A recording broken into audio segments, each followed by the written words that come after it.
Mesdames,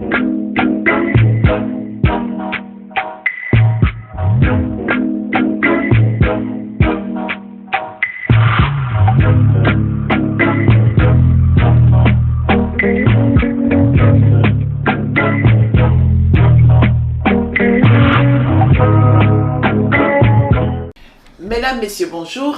Bienvenue sur notre émission Parlons de livres. Pour ceux qui ne me connaissent pas encore, je m'appelle Julie Théa. Alors, notre émission est destinée à promouvoir la lecture. Nous recevons des écrivains qui veulent partager leurs récits, leurs œuvres avec nous. C'est afin de vous les faire découvrir. Aujourd'hui, nous avons une nouvelle invitée. Elle s'appelle Natty Labelle. Alors, je vais vous dire rapidement qui est Natty Labelle. Elle est diplômée en traduction d'édition anglais-espagnol. Auteure d'à peu près 6-7 livres. Elle va nous le préciser tout à l'heure. Donc, elle œuvre pour l'optimisme. Elle nous aide, si vous voulez, à nous bonheuriser. Elle va nous l'expliquer. Et donc, ses œuvres diffusent des messages d'espoir, d'amour, de paix. Et c'est afin de nous envoyer des ondes positives. Bonjour Natty Labelle. Bonjour Madame Judith. Alors, je ne sais pas si c'est complet, si je vous ai bien présenté, je vous laisse peut-être compléter. Très bien.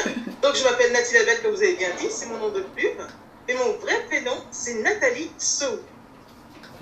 Je vis en France. Je suis donc écrivaine, comme vous l'avez dit aussi, de 15 livres, dont 9 publiés. Je suis aussi coach bonheurisologue et correctrice relectrice. Super. Voilà, c'est donc bien complet. C'est 15 livres, pas 6 voilà. D'accord, 15 livres. Aujourd'hui, on va donc parler d'une de ses œuvres. C'est 365 douceurs pour l'âme. Voilà. Alors, la plupart de ses œuvres, d'ailleurs, vont dans ce sens de pensée spirituelle, positive, inspirante. En gros, nous bonheuriser. Tout à fait.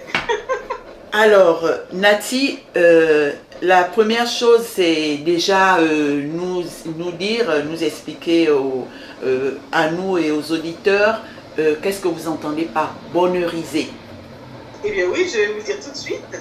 Pour moi, bonheuriser, c'est tout simplement diffuser des messages positifs, optimistes, empreints d'amour et de bonheur surtout. Donc bonheuriser, il y a le mot bonheur dedans et il y a le mot rire aussi. Donc ça fait bonheuriser. Voilà un peu ce que j'appelle par bonheuriser. C'est ce que j'aime faire au quotidien. Ah ouais, super.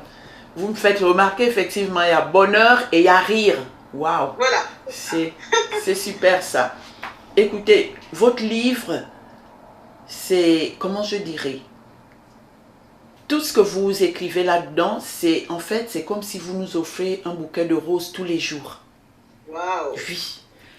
Wow. 365 jours, 365 douceurs pour l'âme. C'est que chaque jour a son petit brin de bonheur, son petit brin de muguet que vous nous apportez.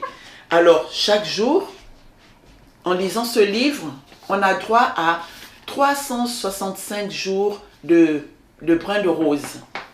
C'est ça. C'est beau. C'est ça. Non, c'est vraiment, c'est vraiment ça. Ça nous booste, ça nous aide à positiver. Vous savez, par les temps qui courent, on en a vraiment besoin. C'est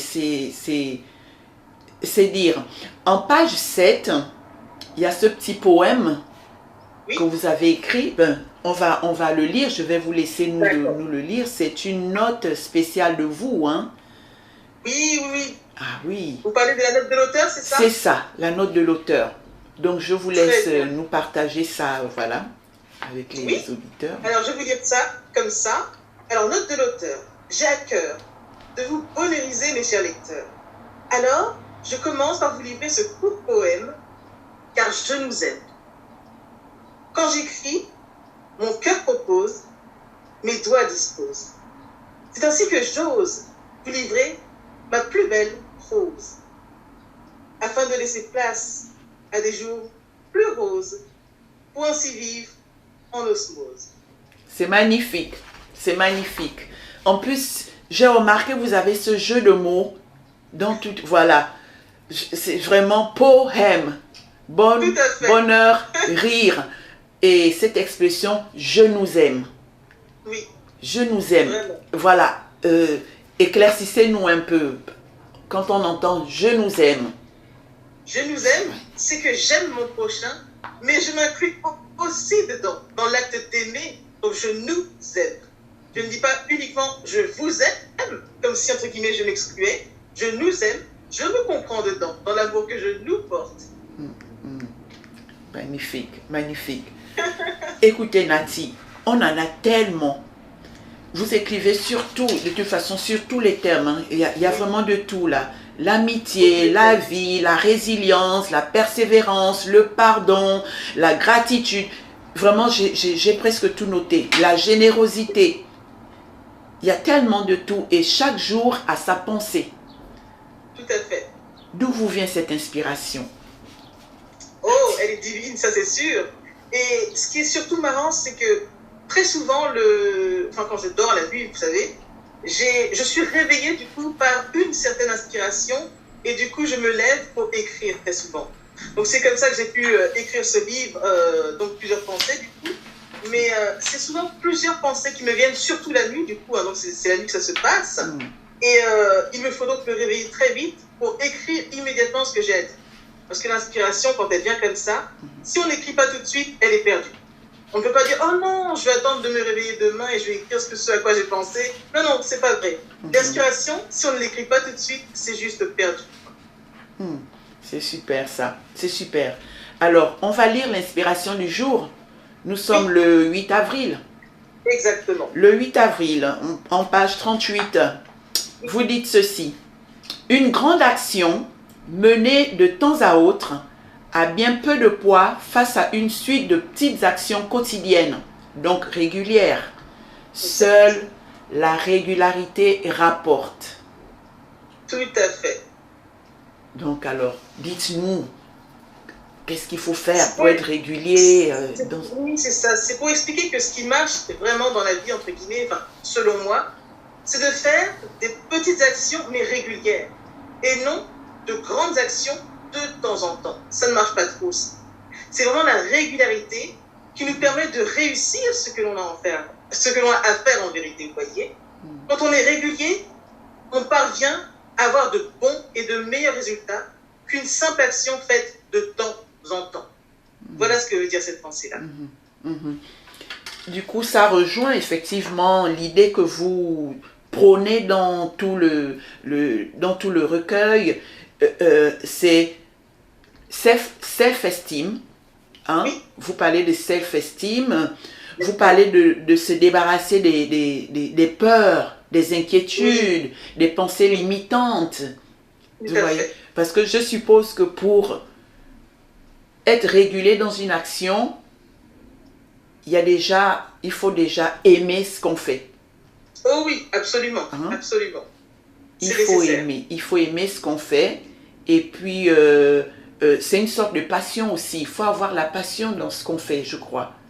Ça alimente de plus en plus, bien entendu, la passion, l'amour pour ce que l'on fait, oui. Et l'autodiscipline aussi, ça aide.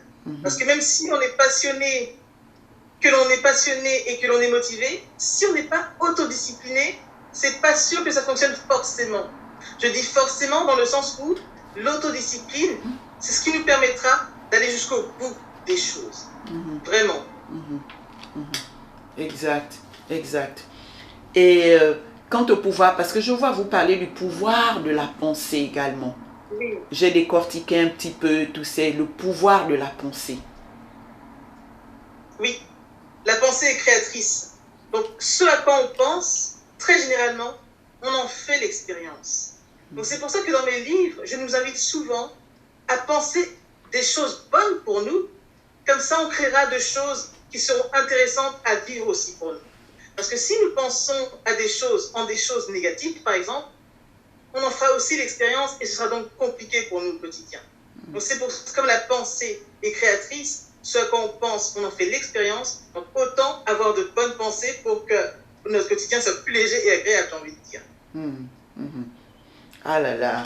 Écoutez, Nati, c'est vrai que le printemps, pendant le printemps, là, voilà. Oui, Mais imaginez, pendant l'hiver, souvent, on se lève le matin, il fait froid, il fait gris, on n'a pas envie de se lever, on n'a pas envie d'aller bosser. Quel conseil vous nous donnez, voilà, quand on a des sentiments, quand on a ce genre de, vous voyez, oui, oui. de Quand on n'a pas trop mal-être, envie de faire les choses, tout ça, oui. qu'on n'a pas de mindset en place, Mhm. ce que je préconise souvent, c'est de marquer une pause, de se poser tout simplement, de revenir à nous-mêmes, mais par contre de faire l'effort de trier afin de choisir, d'entretenir de meilleures pensées. Parce que je sais que positiver n'est pas une chose aisée, c'est pas automatique. Mais si on choisit de s'entraîner, on peut vraiment y arriver. Parce que je sais aussi, selon certaines études, lesquelles je ne sais plus très bien, j'avais vu ça sur Internet, c'est que nous sommes préparés, enfin nous sommes conçus, pardon, pour avoir des pensées négatives. Et c'est pour ça que je dis que la pensée positive, c'est une sorte d'entraînement. Parce que ce n'est pas tout de suite qu'on y arrive forcément, mais c'est une sorte d'entraînement. Et c'est ce à quoi je nous aide aussi en faisant de tels livres. Parce que si ce n'est pas une chose innée et facile, ni aisée de penser automatiquement positivement, on peut y arriver en cultivant par contre. Et ça, par contre, c'est génial. Donc, quelqu'un qui n'a pas trop envie de se lever ou de faire des choses quand il ne fait pas beau, etc., il peut toujours choisir ses pensées. S'il n'y arrive pas, il peut essayer des petites pensées. Tant qu'elles sont positives, ça va entretenir le mindset, si je peux dire ça comme ça, et ça va l'aider à positiver au max, comme je l'ai dit. Mhm. Mhm. C'est vrai que ça dépend de chacun de nous, vous savez. Il y a des gens, d'emblée, ils sont négatifs. Tout est négatif. Oui, Ils se plaignent de tout. Oui, c'est vrai que ça marche en fonction des personnes, en fonction des oui, tempéraments des personnes, oui, beaucoup, beaucoup. tout ça. Et oui. Et c'est pour ça que je dis aussi qu'il faut donc le vouloir. Parce que si on ne le décide pas, ça ne se fera pas non plus automatiquement comme ça. Donc c'est à nous de choisir dans quel état d'esprit on veut être et ce que l'on veut vivre vraiment au quotidien. Mhm. C'est un choix, une décision. Mhm. Mhm. Alors, vous avez, enfin, on a vu hein, dans le monde, on a tous traversé cette période difficile, Covid, enfermés. Oui, Vous imaginez, enfermés, on ne pouvait aller nulle part, il y avait la crainte d'attraper le Covid. Voilà, oui, si vous voulez, cette atmosphère était telle que, bon, on sait qu'il y a eu beaucoup de déprimes, quoi. Il y a eu tout beaucoup à de fait, déprimes. tout à fait. Voilà. Bon, on est sorti de là. À ce moment précis, vous êtes coach, il y a peut-être des clientes à vous qui vous appelaient pour vous dire, là, là, qu'est-ce qu'on fait? J'en peux plus d'être enfermé dans la maison. Cette psychose, voilà, me rend, je sais pas. Alors, à ce moment, quels étaient les mots que vous utilisiez pour donner espoir aux personnes qui se Oui. sentaient plus ou moins Voilà, les mots que pris? j'utilisais surtout, c'était de se raccrocher à une source de plaisir, de se raccrocher à quelque chose qui nous faisait du bien autrefois, mais de s'y connecter pour le ramener dans notre présent, par exemple. Et ça, c'est très important de se raccrocher aussi à des souvenirs, à des moments forts que l'on a vécus, parce que ça, on en a tous, hein, quoi qu'il en soit. Dans une vie, on a tous vécu des moments forts. Donc, quand il y a des moments compliqués que l'on traverse comme ça, ce qui est intéressant, c'est aussi de faire appel aux souvenirs, ou sinon de s'en créer, de visualiser quelque chose que l'on a envie de vivre, en fait, hein, et donc de pouvoir se mettre en condition comme si on le vivait aussi. Ça aussi, ce sont des conseils que je donnais. Et c'est très intéressant aussi. Mhm. Mhm. Alors maintenant, comme je vous disais tout à l'heure, on a des amis et des parents qui sont toujours dans le négatif, qui se plaignent de tout. Moi, je ne suis pas coach, je ne suis pas psychologue non plus. Pour ne pas complètement me laisser englober, me laisser broyer dans ce genre de mindset qui, à la limite, vous savez, à force d'écouter des gens qui dépriment, ça peut vous faire déprimer, hein. Bien sûr. Vous voyez, Et c'est alors, pour ça. quel conseil donnez-vous, voilà, quelqu'un comme moi, je ne Voilà. suis pas coach, que dire à ces personnes? Justement, quand on est dans un environnement où il y a beaucoup de personnes négatives, on a une chose qui est bien, c'est qu'on a un pouvoir, c'est celui de choisir. Donc on peut alors choisir de passer le moins de temps possible avec ce genre de personnes. si jamais on ne peut pas se couper de ces gens-là vraiment, parce que la famille, on ne peut pas forcément se couper de la famille, c'est pas ce que je préconise non plus, mais on peut alors passer moins de temps. Par exemple, si des fois on a l'habitude de passer 2 heures avec la famille, là on pourra choisir de passer pendant 1 heure ou alors une demi-heure. Mais toujours penser à soi, son bien-être par contre, c'est très important. Donc la première chose que je dirais, c'est de se choisir, de se prioriser et alors choisir par exemple de passer le moins de temps possible dans un environnement qui pourrait être alors finalement toxique par exemple, hein, toxique ou négatif. Après, l'autre chose de possible, c'est on peut choisir de se mettre dans une bulle, dans une sorte de bulle. Et c'est une bulle de protection. Et comme ça, on peut choisir aussi de ne pas être affecté par le propos négatif des gens. Parce que finalement, quand quelqu'un parle de façon négative, on peut choisir de ne pas en être affecté forcément. Bien sûr que des fois, on peut être touché parce qu'à force de côtoyer ces personnes, on peut, comme une éponge, donc s'en imprégner. Mais on a aussi ce choix-là de ne pas le faire aussi. Donc c'est pour ça que je disais que se choisir ou de choisir l'état dans lequel on veut être, c'est très important. Parce qu'après tout, on a le libre arbitre. On n'est pas obligé de subir les choses. On peut choisir de se mettre au-dessus aussi. C'est ça. C'est ça. Alors, vous dites vous-même, en début, mon essentiel n'est pas où j'étais. Il réside dans qui je suis aujourd'hui. Tout à fait. Donc, ça s'adresse un petit peu à tous, à tout le monde, ça s'adresse à tout un chacun, effectivement. Tout à fait.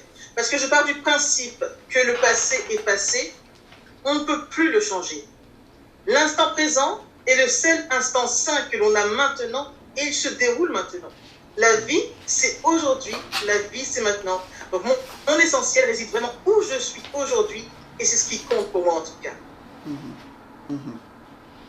Ah oui, de toute façon, tout est vraiment axé sur le positif. Tout à fait. Dans tout. C'est axé sur le positif.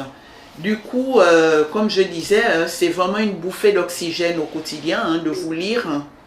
C'est vraiment une bouffée d'oxygène. Oui. Parce que vos écrits, sont une ode à l'espoir, à la vie, à la vie. Parce que comme vous le dites, il faut vivre, quel que soit ce qui peut vous arriver derrière, il faut le travailler. C'est ça, la positivité. Exactement ça. Parce que si je peux écrire aussi les livres que j'écris aujourd'hui, c'est parce qu'avant, je n'étais pas celle que je suis actuellement. Hein. J'ai connu justement une longue phase de désespoir qui m'a pris 5 ans de ma vie, de mes 15 à 20 ans. Et donc, après ça, je me suis dit, mais ok, j'ai vécu du désespoir, mais on peut s'accrocher à des espoirs. Donc, c'est à partir de ce moment-là que j'ai guéri de ce qui m'était arrivé, mais j'ai choisi de cultiver la pensée positive parce que ça m'a beaucoup aidé dans ce que j'ai vécu quand j'avais des problèmes de santé. Donc, certes, je parle beaucoup de pensée positive aujourd'hui, mais c'est un fruit d'un long travail aussi. C'est important de le préciser. D'accord, oui, c'est ça. Vous en êtes vraiment effectivement l'exemple. Parce qu'écoutez, je vous suis depuis votre sourire, vous êtes toujours positive, vos écrits, votre sourire, parce que je ne sais pas, quelle que soit l'image que je vois de vous sur Internet, vous avez toujours le sourire. Vous avez toujours le sourire. Les écrits, c'est pareil. Alors, vous êtes donc passionné de développement personnel, vous dites depuis l'âge de 15 ans? Exactement, parce que c'est là où j'ai eu des soucis de santé. Et c'est aussi à ce moment-là que j'ai découvert aussi le développement personnel. Donc ça m'a beaucoup aidé pour cheminer en fait. Et ça tombe bien parce que beaucoup de personnes se demandent, développement personnel, qu'est-ce qu'on entend par développement personnel? Qu'est-ce que ça regroupe derrière? Pour moi, le développement personnel, c'est de trouver comment nous fonctionnons vraiment et alors puiser en nous pour trouver des sources pour nous en sortir en fait. C'est ça pour moi le développement personnel, c'est se développer personnellement en fait. Et comme l'a dit aussi Oscar Wilde, il a dit que le but de la vie, c'est le développement personnel. Et je suis tout à fait d'accord avec lui. Vraiment. D'accord. Et du coup, c'est quoi les outils derrière? C'est ça, comme vos livres? Il y a plusieurs outils en fait. Il y a ce qu'on appelle aussi par exemple les affirmations positives. Donc le fait de se répéter des phrases par exemple positives, etc., de l'autosuggestion. Il y a aussi En fait, il existe tellement d'outils, mais moi, j'utilise surtout ceux-là, en fait. J'utilise vraiment ceux-là. C'est ce qui me convient le plus. J'ai commencé aussi, par exemple, la programmation neurolinguistique aussi, la PNL. Je suis au tout début encore, donc je ne peux pas trop en parler, mais il existe vraiment énormément d'outils en développement personnel. Ça dépend de ce que l'on veut travailler, en fait. Donc moi, mes outils, vraiment, j'ai dit personnellement, mes outils, vraiment, ce sont les affirmations positives, etc. Mais c'est surtout ça que j'utilise, vraiment. Oui, c'est vrai qu'on en voit... Parce que l'écriture, c'est un outil aussi très intéressant et important. Donc j'utilise aussi l'écriture. L'écriture, oui, j'imagine. Oui. J'imagine. Ah oui, c'est vrai que les affirmations, on en trouve beaucoup sur social media, hein, sur YouTube, on en trouve beaucoup. Il y a les musiques aussi qui vont avec. Oui, la musique et de la musique aussi. La zénitude. Voilà, tout ça. Des musiques entraînantes comme ça, effectivement. Mais ce qui est bien dans les affirmations positives, c'est qu'elles sont très courtes et elles permettent de nous reprogrammer, en fait, au niveau du subconscient. Donc c'est vraiment efficace. Bon, après ça se discute, certains disent que c'est pas forcément efficace, mais après ça dépend comment on les utilise. Et moi, je trouve que ça a été efficace pour moi, donc je ne parle que de ce que je connais et de ce qui a marché pour moi, et ce qui peut marcher pour d'autres personnes, bien sûr. De toute façon, dans toute la vie, c'est l'expérience. On essaie quelque chose, si on voit que ça ne va pas, on passe à autre chose. Il y a tellement, c'est ça, il y a tellement de techniques et tout, et bien il faut essayer, et puis voilà, chacun prend... Ah là là. Voilà. Bon, alors Nati, est-ce que vous avez pensé à partager, je sais que c'est pas évident, c'est vous qui les écrivez, vous écrivez tout. Est-ce qu'il y a une ou deux pensées que vous voulez vraiment partager avec nous aujourd'hui? Vous nous lisez et vous nous édifiez là-dessus. Alors, il y en a une qui est aussi issue de ce livre, d'ailleurs, 365 douceurs pour l'âme. La pensée que je tiens souvent à dire, c'est toute joie, comme toute peine, se joue dans notre tête, parce que c'est nous qui donnons un sens à ce qui nous arrive. Je peux la répéter au besoin, mais c'est vraiment une pensée qui est très importante. C'est de se rendre compte que nous sommes le socle de notre bien-être. Donc la citation, enfin une citation, elle est donc toute joie, comme toute peine, se joue dans notre tête, car c'est nous qui donnons un sens à ce qui nous arrive. Voilà. Et après, vous avez demandé une deuxième pensée. Qu'est-ce que je peux dire? Oui, je peux dire aussi, quand j'écris, mon cœur propose, mes doigts disposent. J'aime beaucoup celle-là aussi. Oui, je l'ai vue. Oui, c'est pour rappeler que j'écris avec mon cœur. C'est ça. Et c'est mon cœur qui me dicte ce que je dois faire aussi, surtout. Ce que veut dire cette citation. C'est ça. Quand j'écris, mon cœur propose, mes doigts disposent. Oui, j'ai aimé ça. J'ai aimé ça. Non, mais c'est super parce que non seulement vous nous transmettez, comme je dis, cette belle énergie, cette énergie positive, tout ça, mais en plus, à vous lire, c'est un régal parce que vous jouez avec les mots. Voilà, cette façon de jouer avec les mots, ouais, c'est tout simplement, voilà. Super, super, super. Ouais. Ah là là. Ben écoutez, on vous écouterait, hein, tout le temps, on vous écouterait. Je retiens que pour vous, comme vous dites, vivre est un art. Oui. Comme ils disent en anglais, life is a gift. C'est ça. Yes. Vivre est un art. Donc, il faut qu'on cultive notre positivité. Oui, c'est important. Pour pas que ça retombe. C'est important. C'est ça. Il y en a qui d'emblée sont comme ça, hein, d'humeur égale, ça, mais il y en a qui ont effectivement besoin de travailler. Donc c'est ça, il faut cultiver notre, notre positivité. Absolument. C'est ça. Absolument. Et là-dedans, mesdames et messieurs, vous trouvez donc toutes les astuces, tous les mots qu'il faut. Comme elle le dit, voilà, les mots, elle les mains, et puis voilà. Donc il y a tout dedans pour nous vivifier au quotidien. C'est ça. Donc vous voyez comme le temps file, Nati. Je vais donc vous demander de dire aux auditeurs où est-ce qu'on se procure vos œuvres. Très bien. Donc chaque personne qui veut lire ce livre peut par exemple me contacter. On mettra dans les coordonnées quelque part sous la vidéo, oui, par exemple. Oui, sinon, ils peuvent se rendre tout simplement sur le site Amazon. Et puis, voilà, c'est ça. C'est vraiment le point le plus important, ça reste Amazon, du coup. Ou sinon, auprès de moi, directement, s'ils veulent une dédicace. J'en vois partout dans le monde, dans plus de 34 pays. Donc, on y arrive. Ah oui, super. Ne ratez pas ça, hein. Vous avez entendu. Si vous voulez une dédicace, De toute façon, nous mettons les liens en dessous de la vidéo. Voilà. Mesdames et messieurs, 365 douceurs pour l'âme. Par les temps qui courent, hein. Vous savez, avec tout ce qui arrive dans le monde, les guerres, les nouvelles ne sont toujours pas bonnes. Il suffit d'ouvrir le poste télé, les infos. C'est toujours des mauvaises nouvelles. On a vraiment besoin de ce genre de messages pour nous booster au quotidien et nous faire comprendre que la vie n'est pas faite que de négatif et que nous pouvons nous créer à nous-mêmes un monde positif. Voilà, un monde enthousiaste. Voilà, et puis nous entourer des personnes très enthousiastiques, comme Nathalie Labelle. Vous avez quelque chose à rajouter avant qu'on ne se dise au revoir, avant qu'on ne se quitte? Oui, j'ai envie de vous dire tout simplement merci pour l'invitation. C'était vraiment une très belle entrevue. Je suis très ravie et vraiment j'ai à cœur que chaque personne pense à son bien-être, à son mieux-être. Parce que s'il faut dire une chose aussi, c'est que l'homme souffre souvent de ce à quoi il pense et non forcément de ce qu'il vit vraiment. Donc tout part de la pensée et justement avec la pensée positive, on peut largement s'en sortir et voir la vie au mieux. Voilà tout simplement. En rose. Aussi, voilà. Voilà, vraiment super, super. Merci, merci à vous. J'ai vraiment apprécié cet échange. Vraiment merci. Et puis on s'est dit à très bientôt. Belle image, beau papillon. Tout ça, voilà. Donc, le livre reflète vraiment ce qu'il y a à l'intérieur. Les messages qu'il y a. Voilà. Merci à vous, Nathalie Labelle. Merci. Et puis, à très bientôt. À bientôt. Merci beaucoup. Merci. Voilà, mesdames et messieurs, nous venons donc d'écouter Madame Nathalie Labelle avec toute sa positivité. Elle nous offre donc, à travers ce livre, 365 douceurs pour l'âme, c'est un éphéméride de pensées spirituelles, positives, inspirantes. Donc c'est des mots pour nous booster chaque jour. Chaque jour, elle parle de bonheuriser.